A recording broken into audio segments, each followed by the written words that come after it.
I'm making like a little vlog. Oh, I see. So I'm gonna combine all the clips. Oh, okay. Yeah.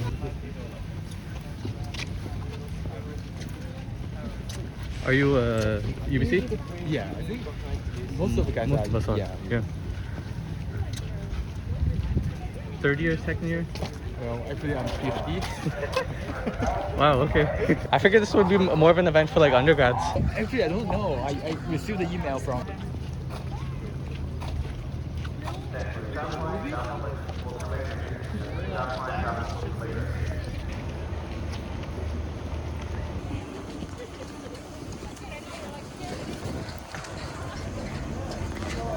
Welcome aboard. Very nice to meet you. Hello. Hi, Kevin Whiteside. Welcome aboard. Nice to meet you. Hi, nice to meet you. Good morning. Hi.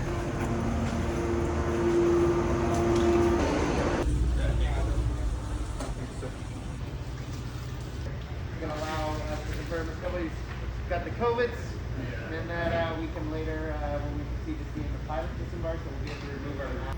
Hey, good morning, everyone. Welcome aboard Vancouver. Vancouver is one of 5 frigates that are posted here in the West Coast, based out of Esquimalt. I'm glad you're able to be here today. Now, did you get out on an orca the other day? Is this the same group, Melissa? No, sir. It's a completely new group.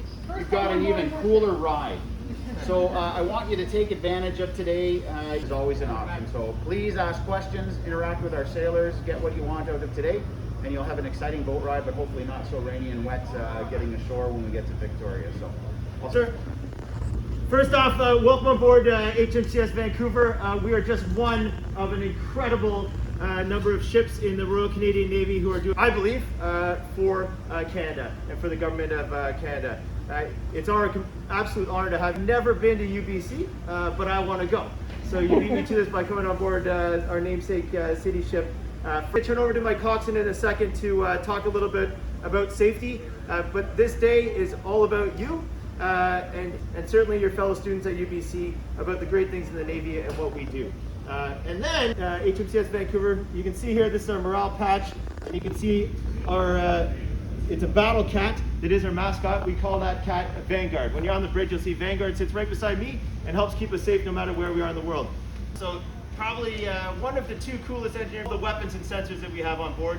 So she'll answer anything combat systems related. Most of the stuff Marines we can proceed safely to see today. Everyone has passed that test, so that's fantastic. And do a big photo of the group. All right?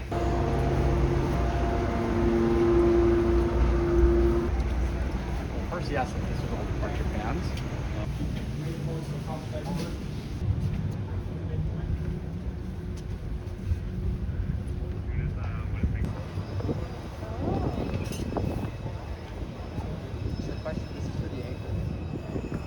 This one here goes to the anchor or what? Yeah.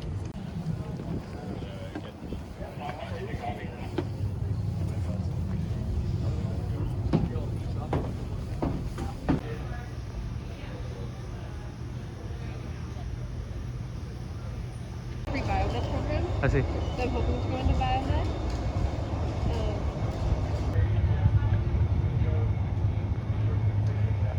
I think we got to be the star of my show, David. Thank you. We always count the decks down from the top, so that was one deck after 12, and it's 0, 1, 0, 2.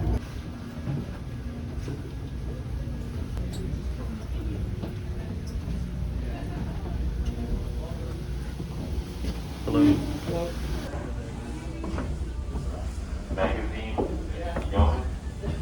If you have your name tag, feel free to walk about where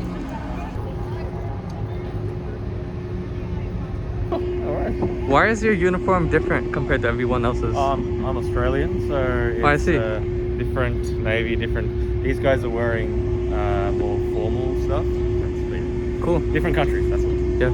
I'm a naval architect student. I see. So UBC Indiana Naval Architect, and I'm just learning from marine engineering how to do ship design and building. Nice. Thanks. And so this is a 6 Gatling gun 20 millimeter projectile, and it fires at a rate of 4,500 rounds per minute and can hold up to 3,000 rounds at the mount. Radar tracking within the dome up there, so it will track and given operator input, it can engage weapons on its dome. It's kind of one of the last lines of defense.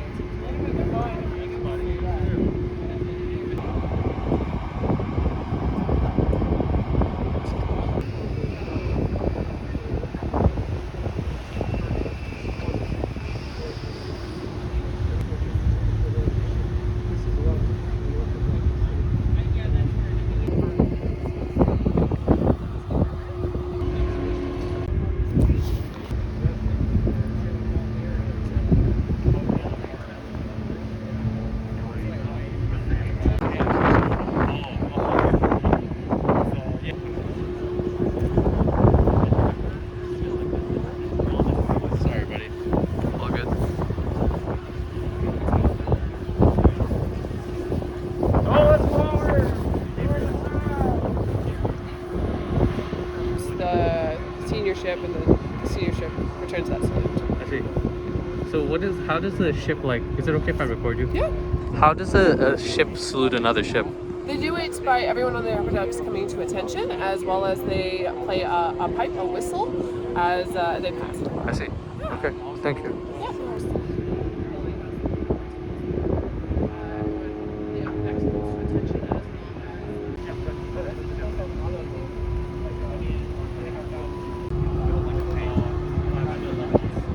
You don't really ever get to experience stuff like this. You don't. Yeah. Do you want a picture, my friend?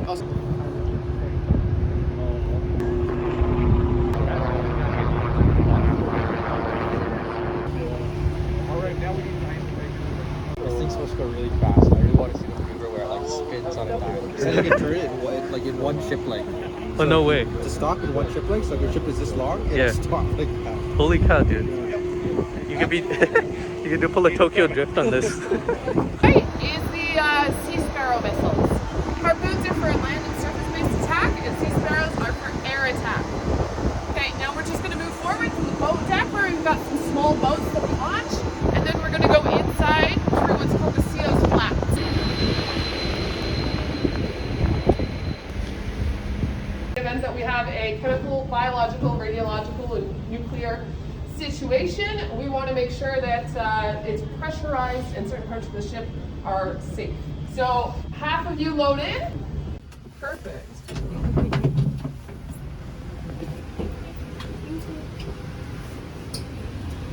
All right, if you'll hang out right. Sorry. You guys in the Persian Navy have an E3. You guys have a great cabin. Not too bad. How you guys doing? All right, so I hope everyone can hear me. The room behind me is what's known as sick bay. So as we sail, we need to make sure that we have a physician's assistant as well as a med tech with us on board to deal with any illnesses or injuries that happen while sailing. If anything major occurs, then personnel will be taken to a hospital, but for everything else, we can deal with on board in the sick bay. All right.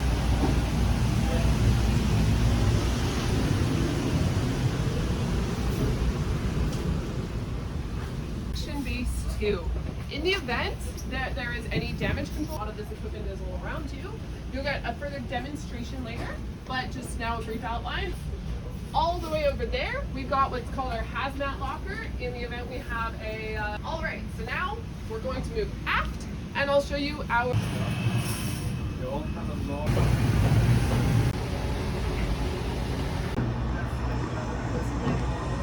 Smells like a gym in here. Sorry? Yeah, I know. I ended up dropping a dumbbell on my foot or something. So right now we're in what's called Tree Mike. It's the gym in the States. It used to be rope stores and a little rough, so depending on that, not all of the equipment is used. It gets a little tricky. If your waters are calm and we're in nice areas, a lot of people tend to make full use of the flight deck that we're on, but the most of the space we have.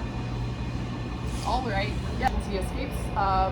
And it's just so in the event that people are in here and there's a fire or they tend to make very good food on board Navy frigates. So behind us is where all of that goes on, and there's people in there cooking for the entire ship all day. So we're kind of slightly in the way of people who are waiting to grab food. You can go ahead. Because they're starting to grab lunch right now. So we're just gonna move past this, everyone can take a peek, and then I'll point out to you where the HMCS mess is.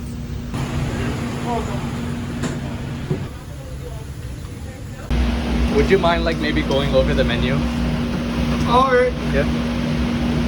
Today for lunch we're gonna have stew, some potatoes, Brussels sprouts, stuffed peppers, and bread. Those are the stuffed peppers, Yep. the potatoes, and then this was the stew. Stew and Brussels sprouts. And is this like when you switch things up? But every 3 to 4 weeks we have a cycle menu. So this every day it changes. Every meal something different. Okay, sweet. Well, thank you so much.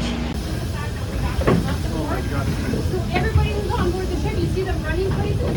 Everybody has a specific place based on the time that they work in, where they have to be.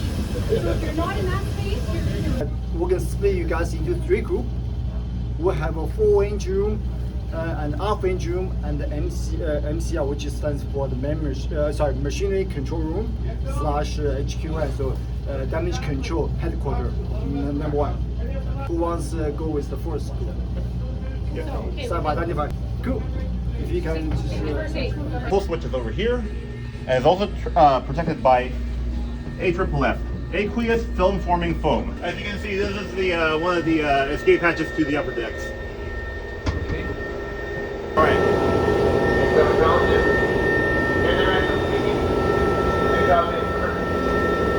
I'd like to go over the transmission overview with you guys. All right. You cannot see the gas turbines right now. Their rotational power, the shaft starts at the flexible coupling, continues on until it exits the ship. It's a remote terminal unit.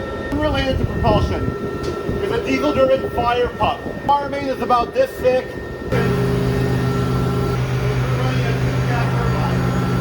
That is about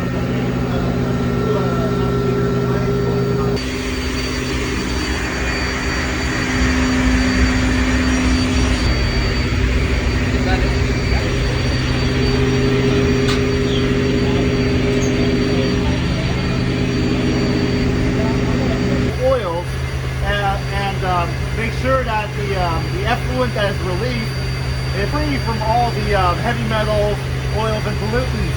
However, 5 degrees forward, 5 degrees starboard, this system does not work. So we bought hot steaming garbage.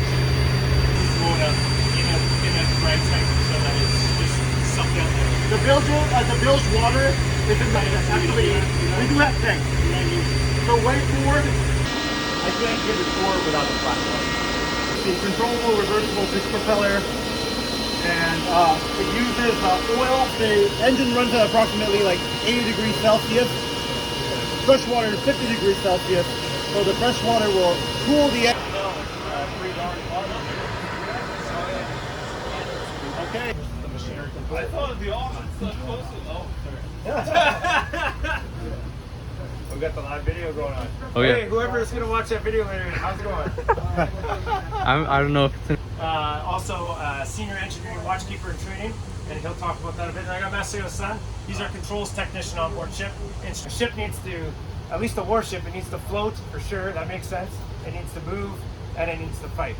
And so, how does that work? First things first. Fires on board ships are bad, right? Floods on ships are bad. We take damage, it's just bad. And everyone's got a place to be, and sweet. I show up here, I'm the electrical manager, so I take care of power isolation, information from all our generators. We get ancillary data, so ancillary being in support of propulsion. We get auxiliary stuff, a graphic that shows up and say, hey, we got a fire here.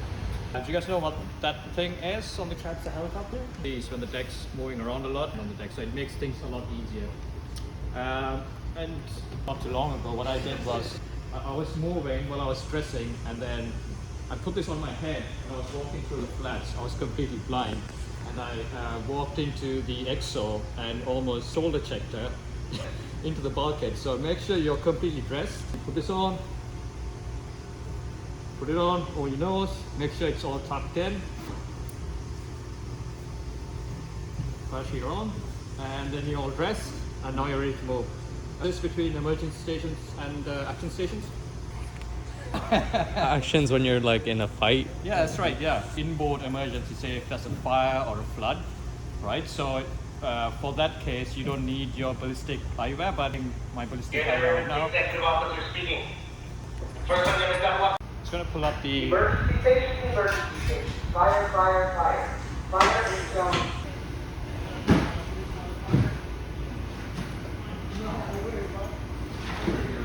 So Jens, those ones right in front of the ship, right? So you could actually pull up a camera and check that space, so you can see. Okay, where's your accountability board? Start taking names and numbers.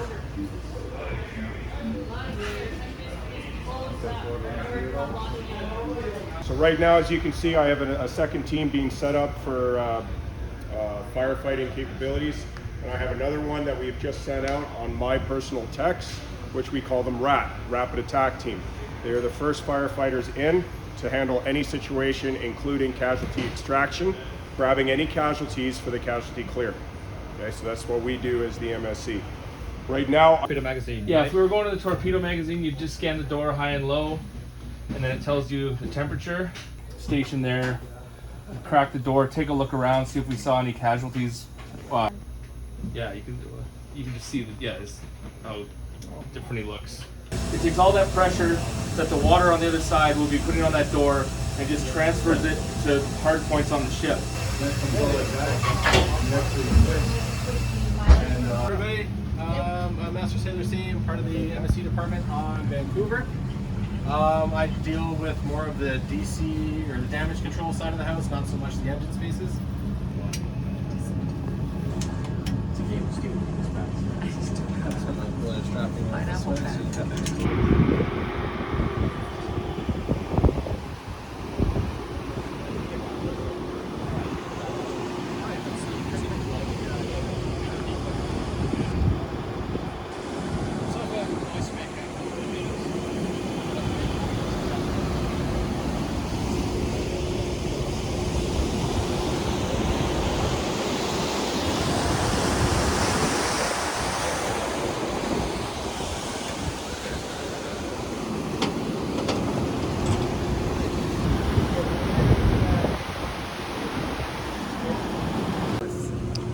So,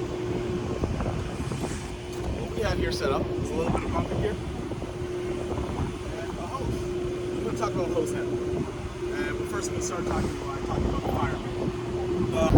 They're in the event of a fire. So straight stream, this is our reach. All four. Guys, there's a boat over there, it's on fire, I'm trying to get to it. Then, if I'm breaching into a space and I need some protection, I'm gonna go wide beam. That's gonna keep the fire off me. Almost swear here, almost curse there. Big. But this guy, the middle, that's my favorite. We use that one especially for our helo crash firefighting. That's our narrow beam. So it's about half the distance of the straight stream, but then it doesn't kick up, so it doesn't ricochet off the deck. We never want to straight stream the deck. Just like this thing.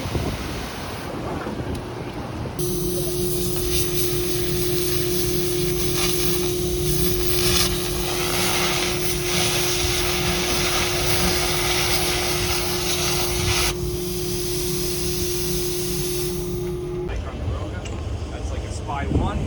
This has strip lines, so 12 tall, and it puts out one big pulse, and it sees sort of 12 back in strip lines. So when we're talking about 3D, it means we're getting elevation as well as our azimuth and bearing, right? I had a whiteboard I dropped for you a little more interesting, a little better. But the theory of it is that you've got a ionizing laser produced through gas. Again, same with the torpedoes, they're going to program it exactly what they want to do. They're going to fire from the ops room. These carry JP-10 fuel. Yeah, so it's rocket fuel, essentially. So these are like your NATO standard anti-ship missiles, the same one the Brits just gave to Ukraine, right? Range of about 80 nautical miles at the maximum. That's helping to lay the cable out on the seabed. Calculated what you need in order to do so. That's how much you let it.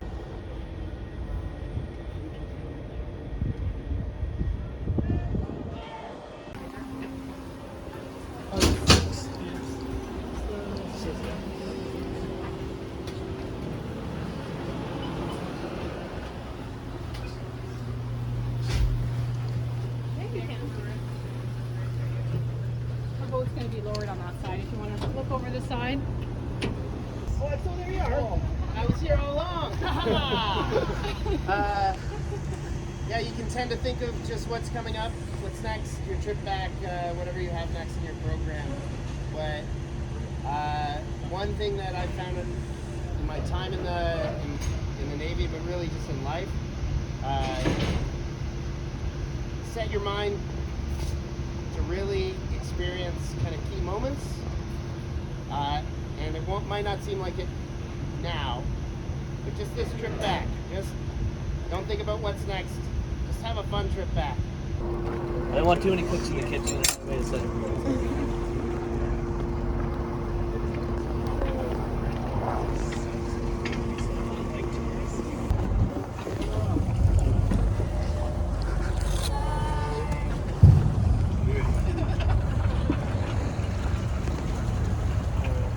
Everybody, welcome aboard. Yeah. You having a good trip? Yeah.